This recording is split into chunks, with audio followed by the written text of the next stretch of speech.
వరంగల్ రైతు డిక్లరేషన్ పేరుతో సీఎం రేవంత్ రెడ్డి రైతులను వంచారని బీఆర్ఎస్ వర్కింగ్ ప్రెసిడెంట్ కేటీఆర్ తీవ్రంగా విమర్శించారు.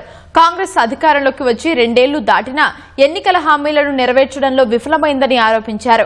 వరంగల్లో బీఆర్ఎస్ రైతు సంగ్రామ సదస్సును నిర్వహించింది.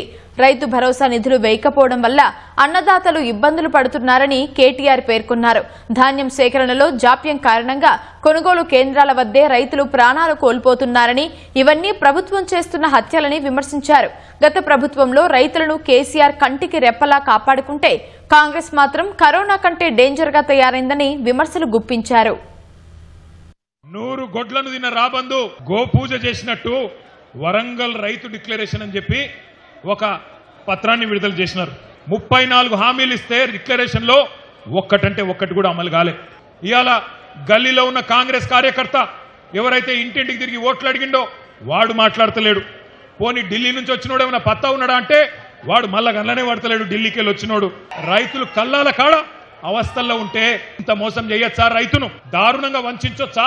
డిక్లరేషన్ ఇచ్చి లక్షల మంది రైతులను మోసం చేసిన రాహుల్ గాంధీ ఫోటోను, ఆ రైతు డిక్లరేషన్ కాగితాన్ని, రేవంత్ రెడ్డి ఫోటోను మొత్తం అన్ని పోలీస్ స్టేషన్ల కాడ, రైల్వే స్టేషన్ల కాడ, బస్ స్టాండ్ల కాడ అంటియాలే, అంటించి కింద రాయాలి. దొంగలు ఉన్నారు జాగ్రత్త.